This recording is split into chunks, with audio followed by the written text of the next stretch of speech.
Alright, a little dark down in here. But good day to y'all. So, kind of my basement. They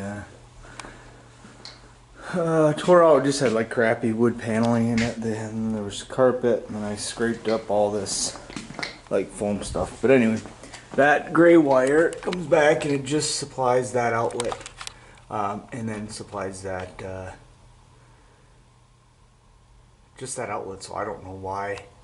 And that bedroom, I should say. I don't know why it is kicking out that other breaker, or kicking out testing for that other outlet. And you see some of these wires run. So I'll have to look exactly what the code is, but you can't just run wire like that and secure it with looped over a nail and then just shoot it through the wall again, just slipped over a nail, and then who knows what. So I know you can get away with drilling through the floor joists. So these are called floor joists because they're supporting a floor above. Ceiling joists are supporting just a ceiling. So yeah, ignore this, is all my hunting stuff. So when you have a suspended ceiling, which means that that ceiling is going to be hanging below the floor joist, I know you can run your wires like that. I think that's allowed too if you're going to put sheetrock straight on. There is some code, I remember seeing it, that you have to actually notch out where the wire runs are going to be, or you have to put in like this furring strips which bring the ceiling down just a little bit so the wires have room to run underneath. I think really that's just mainly for if you have to do work after the fact. We'll see. I'll have to look up that code. Maybe I'll insert that right here. But so we're going to do this run from our panel out, and I went and picked up some, these are called spade bits. Use them to, I mean, you could use a hole saw, but that would take forever. So there's spade bits, Forstner bits, and hole saws that can put holes in the joist like that. But I bought these which are really short. I do have some, but I just could not find them. They might still be at my old man's place. So I use these, I'll drill holes, and it looks like they're probably 1/2 inch holes in there right now. No, they're 3/4 inch holes. I will probably stick with 3/4 inch holes from the majority because there are so many holes right now. So a 3/4 inch hole, you could fit 3 12-2 wires through it. So. Alright, well, I'll start popping some holes, put a sequence in here of that, and then make my wire run out. Should be fairly simple. Out to the garage. I think I'm just going to run 2 runs. 2 runs out there because I know I'm going to have one to replace the breaker where the compressor's hooked up. Jeez, I don't want to say replace the breaker, but one to hook up where the compressor is.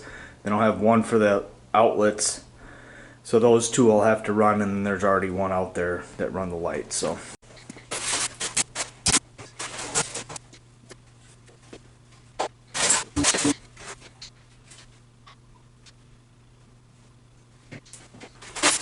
The more I look at this, the more I just laugh. I'll pop this off. Okay. There's a few clues that I can kind of tell what's running where. But this is awesome.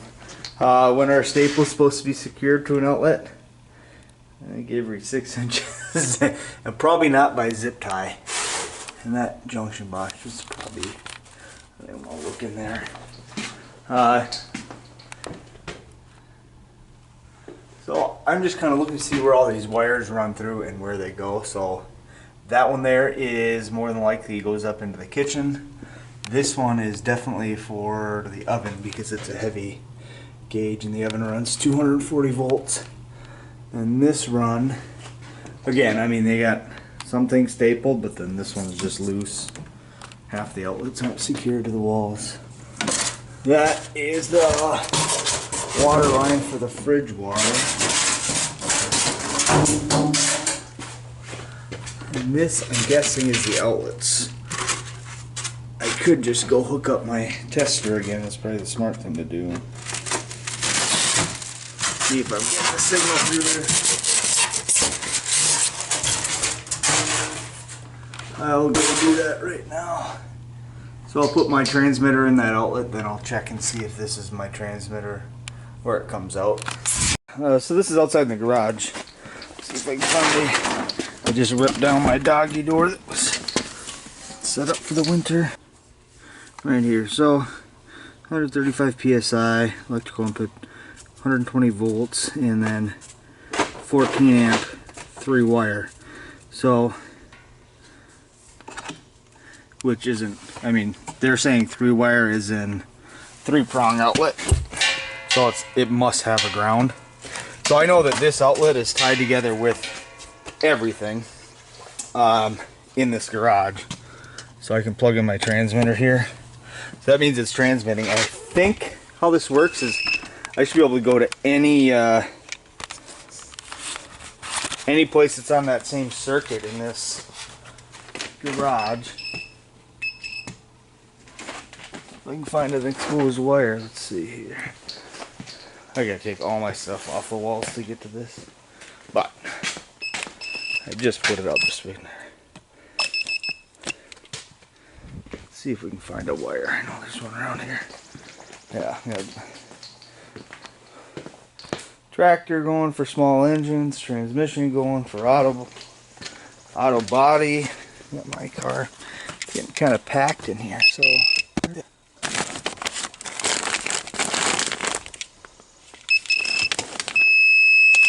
Oops. So now that transmitter will just transmit the signal anywhere, so I can test it there, and okay, that one's on the same circuit, which we knew that, and we knew the lights are on the same circuit. So now we'll go back down in the basement.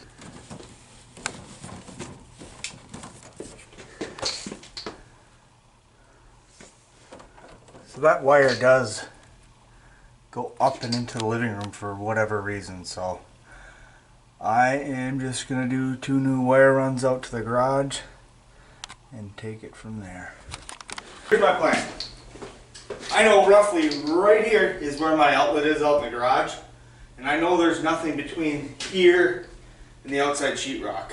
I mean, I could punch a hole if I wanted, but I will actually probably use my stud finder and find out where the stud is out there, drill in between the studs so I can exit here and go to that.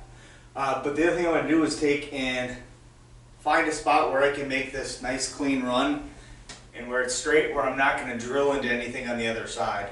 So there are quite a few wires run on each side of the joist. So if I follow this back, I want to avoid any water lines, do as straight a run as possible. Now I run into some electrical, so maybe I'll move over this way a little. Actually, this looks really clean right here. I want to avoid having to run it like in between pipes or anything like that. And there are, always make sure when you're doing something like this, so I'll show you. It looks really nice and clean from one side. Like, oh yeah, I can drill all this out, no problem. So if I take and drill all my holes right here, yeah, it looks great, wide open, no issues. But if I forget, you know, and I'm just concentrating on drilling this way, and I look back, well, there's a wire, there's 2 wires, there's a wire. You drill into that, you're probably gonna get pretty good zap. I have no idea what that's for. Yeah, so what I'll do is I'll get my ladder set up and I'll come through and hammer out all these lines, and then if you see, I only have to drill a few holes, and then I'll just make my run back to the panel over there.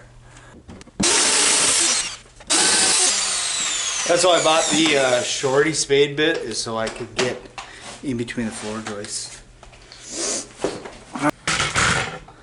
My wire's sitting down there, ran it up and over the joist, and then I'll get it run all the way, then I'll staple my way back to the panel where I need to. But you don't have to staple if it's secured through the ceiling joist like that. So this stuff is pretty strong, so you don't have to be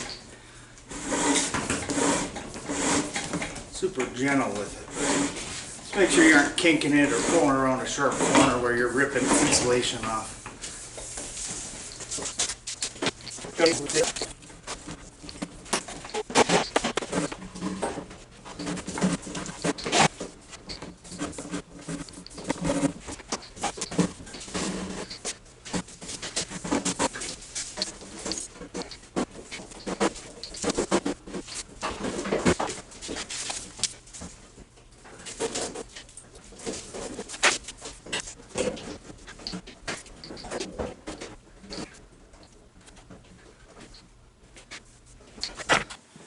So I'll get all these twists on it. So I'm not having to fight it the whole time. Not like it's the end of the world. There's a twist, but it just looks more professional, I guess. The other thing that you want to do, it's going pretty well so far, is that make sure you aren't stapling like right where, you know, where the ceiling meets the floor joist or the floor meets the floor joist.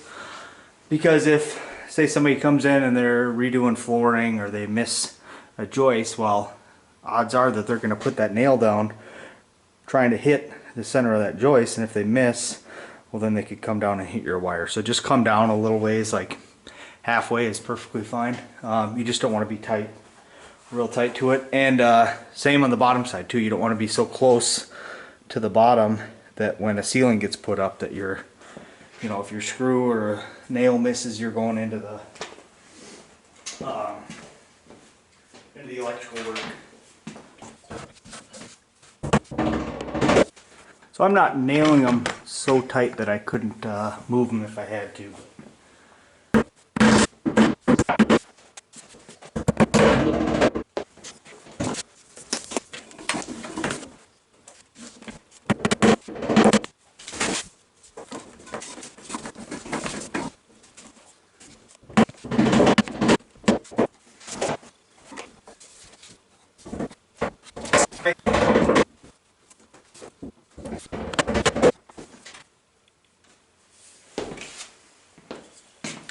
Time for some more drilling and then we'll get to the panel.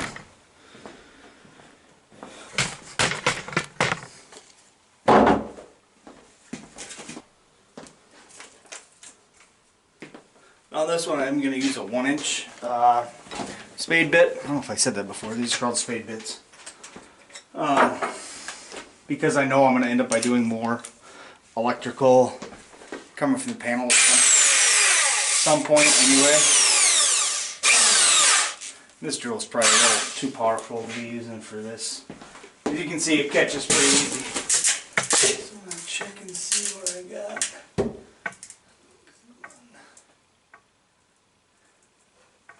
Try to keep everything nice and in line. If you guys notice too, I feel every time.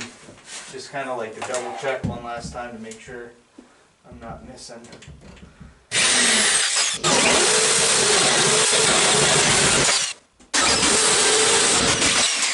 I don't want to be real precise too. I could run a string line or a chalk line and snap the underside and drill them all. But most ceilings get covered up anyhow.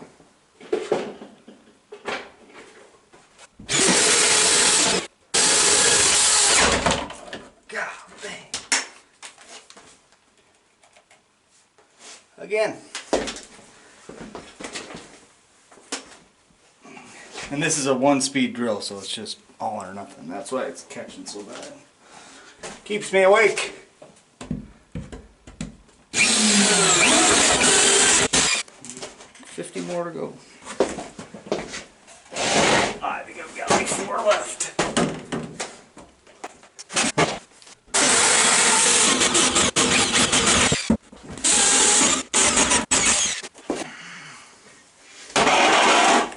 Smells good. I think this whole thing is Doug fir. Or Douglas fir. Oh, my dad. Oh, that skin today's coming. X-Forest.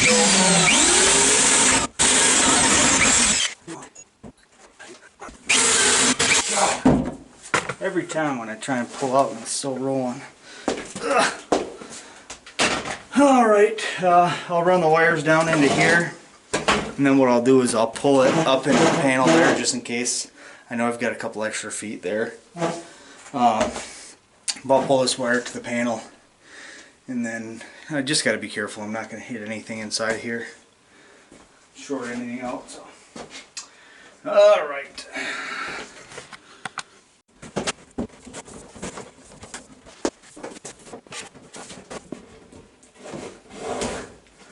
The one that I connected to the spool, I left it short and long over here. Short where it's going to go through the wall, and then long where it comes into the panel here. And then the other one where I left it long on the other side, left it short on this side, just so I'd know of what was what. I could easily lay it down too. And this one I'm not going to have very much extra, actually, if any. So I'll probably have to pull some back this direction, which sucks. Or what's the appropriate way to say sucks? It's not ideal. There we go. Wah, wah. I don't think it's going to make it. No big deal. My staples aren't super tight, so. Alright, if you guys remember, this was that communication cable. I also know it's the same cable because I was jerking on it. And I wanted to be 20 inches over from that. Let me get rid of this right now. Okay, so I need to be 20 inches over from that communication cable, which puts me into my pegboard.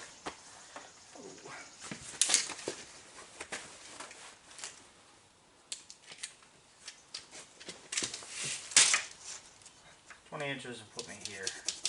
But I do have room, and I can go either direction. I have nothing against putting an outlet in this wall. It'd be great if I could find a stud, which I see a nail right here, so more than likely that's a stud. And another one there.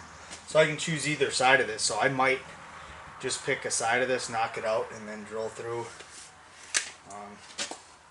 You can go 20 inches on the other side of it. So I'll grab a couple of tools. One, a drill, and then what's called a sheetrock saw, or sheetrock knife. Alright, so I've got a utility knife here, sheetrock saw, hammer, and I checked. I'm good to put this anywhere I want along there, so I'm just going to find a stud. I do have a stud finder, which I suppose I might as well go grab and show you guys how it works. Alright, this is a stud finder, so all I have to do to turn it on is press a button.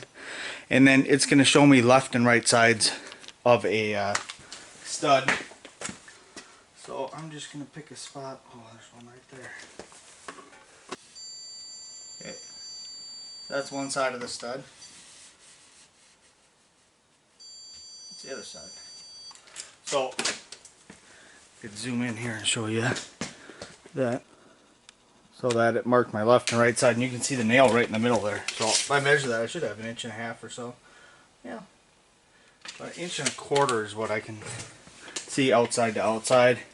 So I know that there's a stud right there, so I could drill just on one side or the other, and then use my sheetrock saw to cut that hole out. So I can drill a hole to see if I'm just off the stud or not.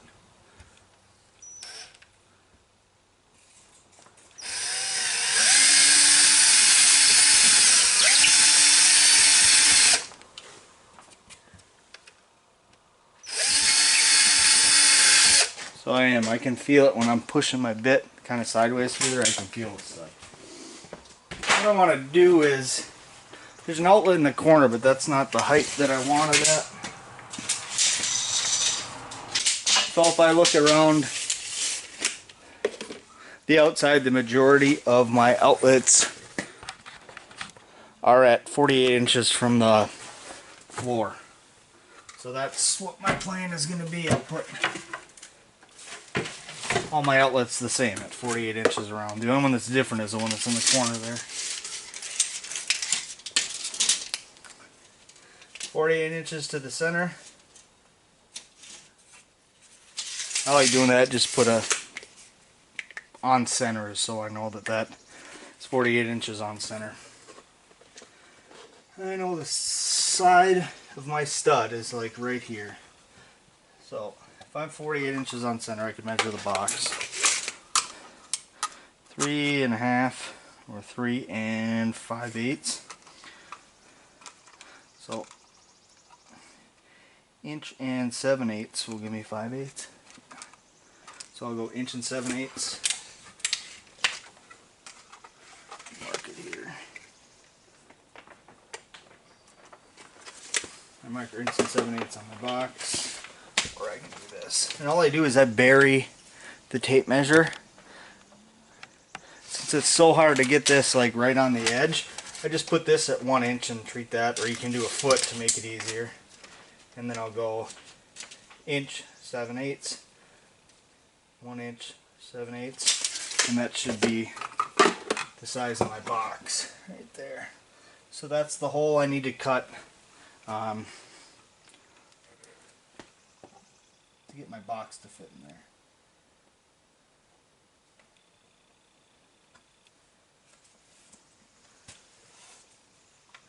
I'd rather be on the little bit of the smaller side. Take a little bubble level here to see how close I am.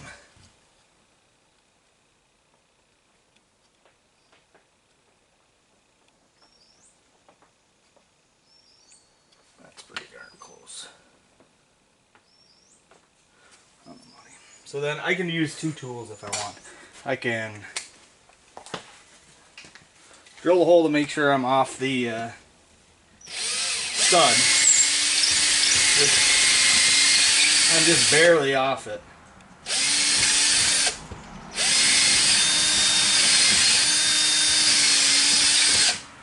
So, and then I'll just cut it out with my sheetrock knife and knock it out. Most of the stability in sheetrock is in the paper on the outside. So once that paper is broke, it's really not as good. I would use a claw hammer, but I don't know where mine is.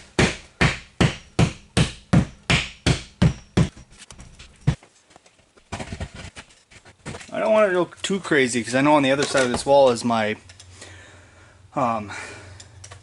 my laundry. So I know that there's an outlet, not here, but it's 2 studs over. There's an outlet for the washer and dryer. So I know I'm not going to hit it, but you just want to be kind of careful because you don't really know what's behind there. Oh, stud's closer than I thought. Oh, there's buffalo board behind there. It's kind of like another this layer, and then yeah, the stud is way off. So a stud finder doesn't necessarily find studs either, it finds the nails. So since there's this buffalo back in there, there's a stud right here, which sucks. So now I gotta go over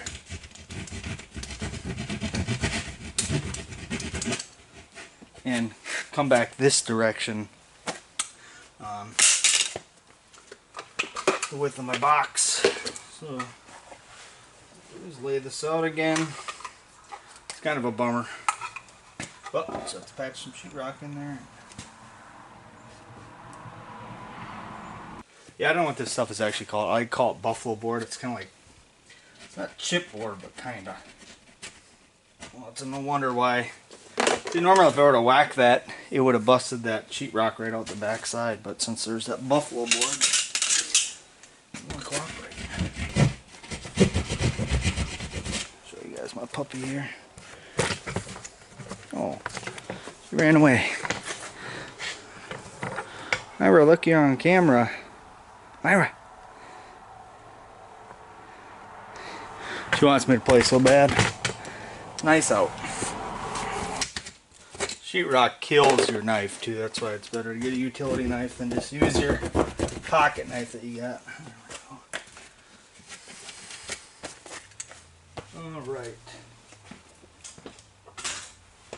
And this is a wrong box to be using for this because, as you'll see, I won't be able to get the nails in. So there's a remodel box that you're supposed to use. I don't know if I have one. So there's a couple things I can use, like what's called a fish tape. And I'll have that in the Wednesday review. So the fish tape along with the sheetrock saw and the knife and the stud finder.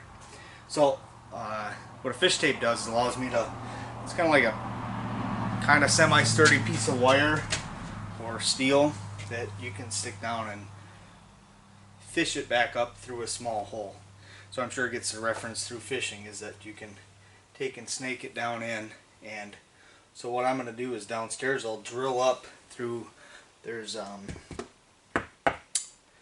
rim joist is what it's called. It goes all the way around the exterior of the house. It's the same depth as the floor joist.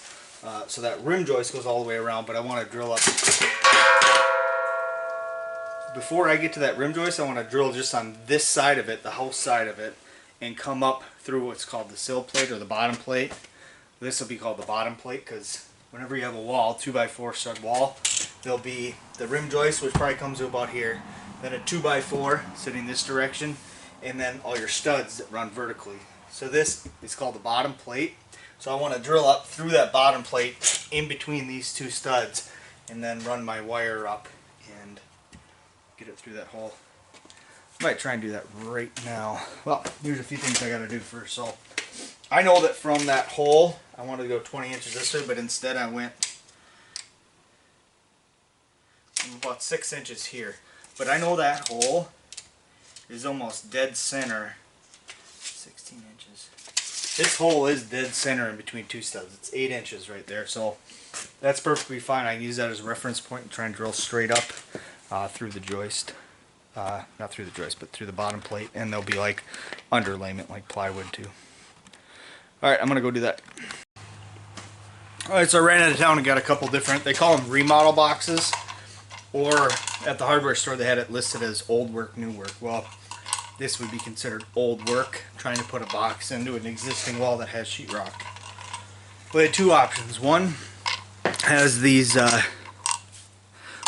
tabs on it, so as you screw it in, it pulls these tabs tight against the sheetrock here. And it has these tabs that are a little bit longer, so you can anchor them to the sheetrock as well.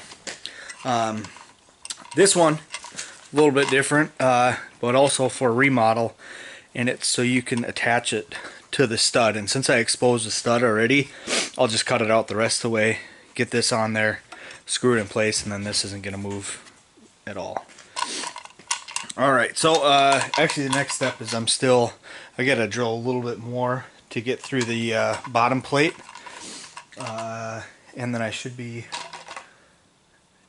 able to, I think I'm just going to be able to push my wire straight up through there. If I have to, I'll pull the insulation out.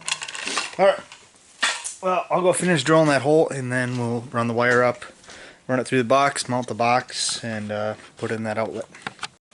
Alright, so I went downstairs and finished drilling my hole, taped two ends of the wire together, and pushed it up through the hole. So, yeah, definitely, and then even too high.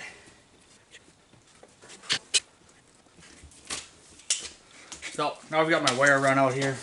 I'm going to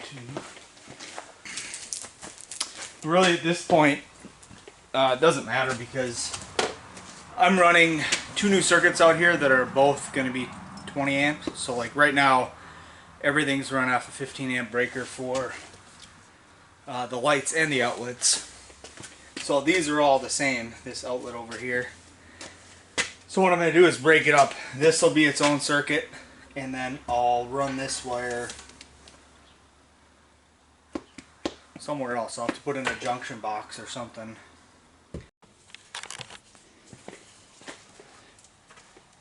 Okay, upon further inspection, this is so odd. I don't know why they did this. So you guys know we can go from outlet to outlet to outlet. You know, daisy chain it, and then just have one home run that goes back to the panel. Well, when I started looking around out here, let me kind of show you. They didn't daisy chain anything. This, luckily, is the end of the run. Well, actually, this runs outside, just on the other side of the wall. That's the end of the run. But this wire runs up, over, and all the way back over there. Same thing with that switch. That switch runs up, over, all the way back over there. I know that one wire does run inside because it's a three-way. And then every outlet's the same way. That outlet runs there, goes up, all the way back there. So I don't know why they just didn't. It's so much more efficient to run a wire here, run it up over the top, to the next outlet, and then daisy chain to the next outlet, and keep going all the way around the room instead of each one of these has an individual run back, except for this one outlet. So this outlet runs here, goes up to the light. Excuse me, no. This outlet runs here, up to that outlet, to that light, and then I don't know. I should have looked at this before I put all the insulation up, but you live and learn. So I think it was just because I wanted to heat my garage in the winter, and it wasn't set up yet. So dang, it's going to be a lot more work than I thought. But what I'm going to do is just hook up this one outlet. I'm debating whether to pull it back down in and move my run over somewhere in here so I can, or I just might cut a swath out so I can drill holes. Just cut a patch out so I can drill holes all the way over here, run that wire through, get this outlet, then that's paired up with the outlet outside, and then run the way it should be run, up over the top, down, outlets, and then place outlets every 6 feet around the exterior. That's probably the best bet, but it's going to involve me taking all my cabinets down. There's so much junk in here I'm working on right now. Yuck. But, alright, well, here. I'll just pop in this outlet, pull the other wire down that I don't need. So out here they got kind of an odd setup. You have this buffalo board and then 5/8 sheetrock, which is pretty thick. It's probably because it was meant to be cold out here. But I'm going to try and mount this one in place. The only problem is that I'm dealing with buffalo board, so it doesn't exactly go straight to the stud, and it's 5/8 inch sheetrock. So in this remodel box I can actually adjust for the depth of the sheetrock here. So this one I can screw in and out and slide it depending on how deep I need it. Since I need this to be at 5/8 of an inch, I'm going to measure and see what I got here. Well, I got 1/2 inch, so I just need to screw this out to get it to 5/8. So a couple turns on the screw, I'll measure again. You see that?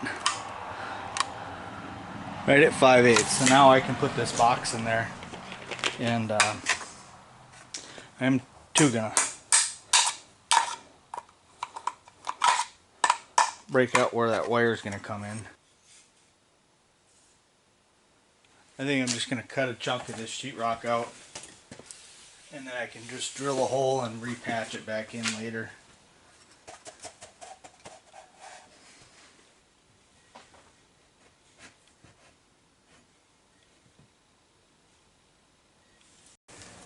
It is what they call is a, well, name brand, it's called a Sawzall, but it's actually called a reciprocating saw.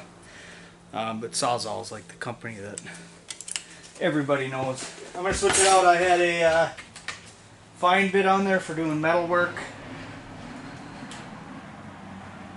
And fine meaning that that was probably like 10 to 14 teeth per inch. I would switch it over to a 6 teeth per inch.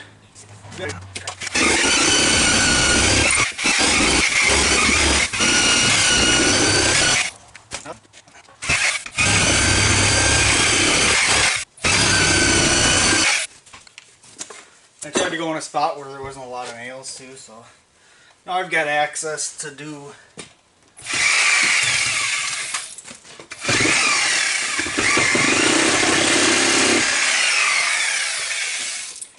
drill in and run this other wire through. My dog is very curious.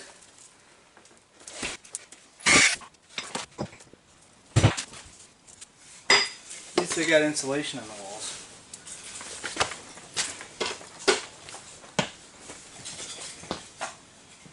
So I'm actually going to bump this out to probably 1 inch. Cut my insulation down. And there's a vapor barrier. For some of it. I'll do is I'll run my wire and then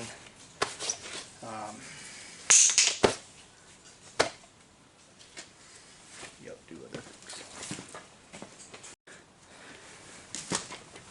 So I'm going to run my wire through, probably a little bit lower than where my box is going.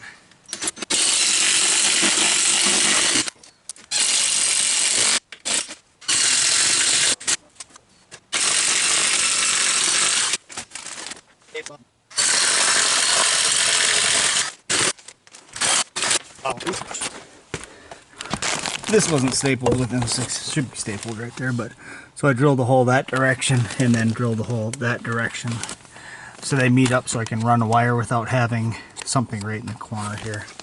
I know there is something too where people will take and put a metal strip here, so in case that you're gonna go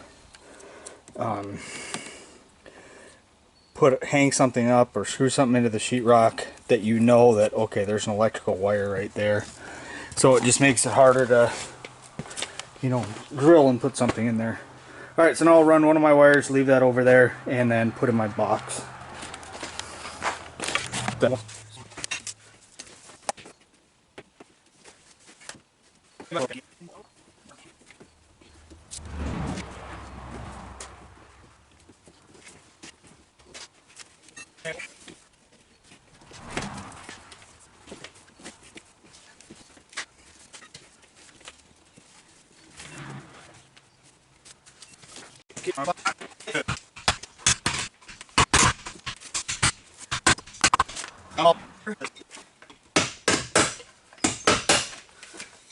a couple screws in there and then we're good to wire it up.